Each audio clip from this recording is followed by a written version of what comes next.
Hey, welcome back. My name is Adrian and this is my YouTube channel, and today I'll be having a go at making my very own car challenge video. Reason being is I love car related shows. You know, it's all brought back to when I used to sit at home in front of the television, with the BBC Two on and watching Top Gear, and then later on shows like the Grand Tour. Sometimes I may switch over to Channel 5 and watch Fifth Gear when it used to be on, but I was more of a Top Gear person, to be honest, when I was younger. And now, there's a lot of YouTubers that do very interesting car related content, such as Car Throttle, Tavares, Sam Crack. So I spend a lot of time watching car related content online, and it's what I enjoy, it's what I love, it's what I have a passion for. So I'm trying to have a little crack at my very own car related content on my YouTube channel. Well, I've had a few videos already car related, and I'm gonna have a little go at making my own little car challenge video. So I hope you enjoy what's about to come up. Alright, so in regards to the car challenge, it will be between two cars. First car would be my very own Mark 5 R32. It's a 2006. It's a DSG model. It's done about 85,000 miles. It's costed me just over £5,500. If you're on the market for Mark 5 R32, prices can range from about the 5,000 region, maybe just below 5,000. And could be up to about £10,000. Really depends on the condition of the car and the mileage, obviously.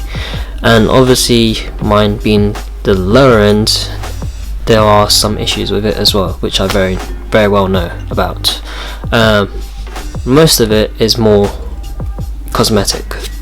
So the main thing for me when I was looking for Mark 5 R32 is how well the car ran, if the engine was looked after, if the suspension was okay, if it needed any major work or not. And this was, out of all the ones I've seen for that budget, was, in terms of the car mechanically, was the much better one. So mechanically I knew I didn't have to do much work with the car.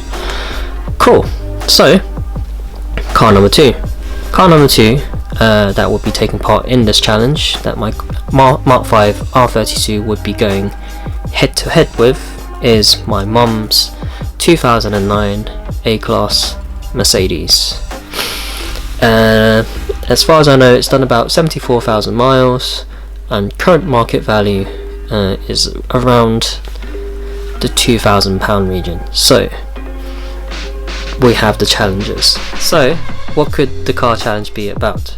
So we know we have a Mercedes A-Class, a 1.5 litre Mercedes A-Class with a total of 94 of the most powerful brake horses, and the other one being a Mark 5 Volkswagen Golf R32, 3.2 litres with a total of 247 of the brake horses. What could the challenge be? You may be thinking about. So the challenge is, I'm going to review now, is that both these cars are due its MOT. What is the MOT, you may ask? The MOT is basically a required annual check of your vehicle. It goes through a whole series of different tests on the vehicle to basically check whether your vehicle is deemed safe to be on the road. If at any point it fails any of these tests, then your car is not worthy to be on the road, and you'll have to address any of the concerns the MOT centre has brought to your attention. And once you've addressed those issues, you'll have to bring the car back to get a MOT check again, and if it's, hopefully it will pass and your car is roadworthy again. So yeah, that's basically what our challenge is today. You have my mum's Mercedes A-Class against my very own Mark 5 R32. I'm hoping for both of them to obviously pass, but we shall see. It could be a bit interesting, and there may be a twist, we don't know, but let's see what happens, shall we? Alright, so we're in my mom's Mercedes, her Mercedes A-Class. We're going to have the MOT done on this car first, mainly because I'm pretty confident she's going to pass with flying colours. Main reason because my mom's recently retired and she's had absolutely no use of the car at all. I don't think she's even driven the car more than 20 miles since October, I believe. I've most likely driven the car more than her, just to mainly keep the car running. So every so often I'll take the car to work just to make sure it's still running perfectly fine. So, and she's really looked after the car.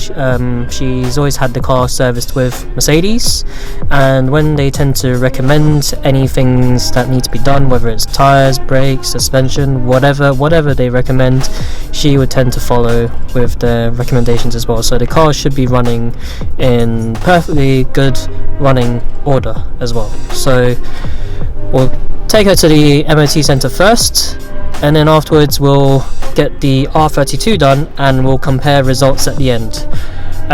Hopefully no surprises, and both cars should be fine, but if not, we'll come to that at the end. Who knows? Alright, catch you in a bit. So, alright, just want to give you all a formal apology that I completely forgot to bring the DJI Osmo action camera with me to film the time-lapse of the MOT of the A-Class, but luckily I had my iPhone with me. Oh, very lucky. So here's a photo of the MOT service for the A-Class. I'm really sorry. Alright, so the Mercedes A-Class is done. It's now the turn of the R32. I'm not sure how I feel about this one. I'm a little bit nervous because it's my first MOT under my ownership of this vehicle. I mean, technically it should be fine. When I got the car from the car dealer, it had a valid MOT.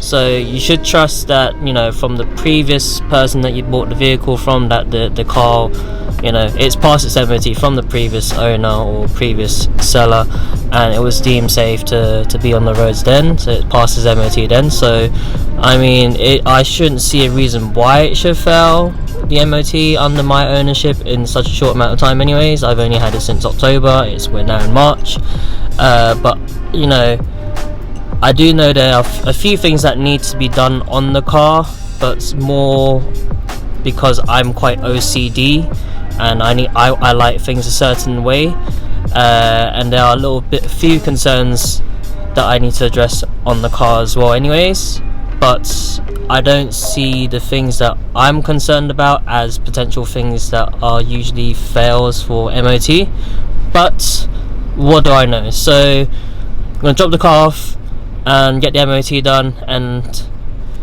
let's see how it goes. Alright, so catch you in a bit.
Alright,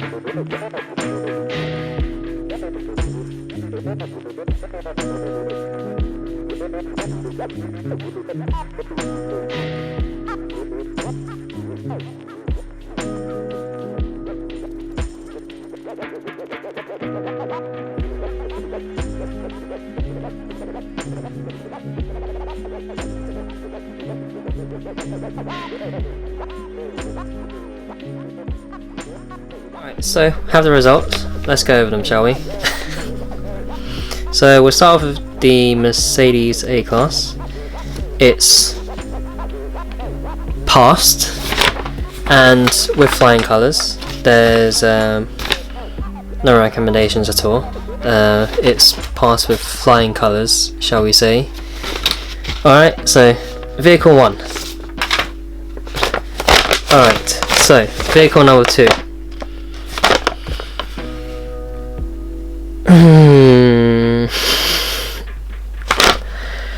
Not done so well.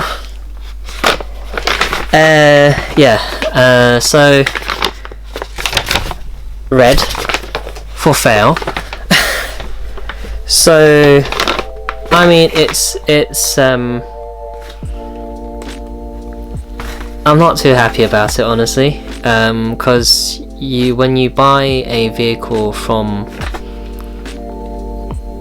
a car dealership and they've already given it a valid MOT, you expect the vehicle, you know, I've not driven the car like an idiot. It's only been a car used to commute to and from work mainly, and you'd expect it to still be okay when it comes to MOT season, and it's not.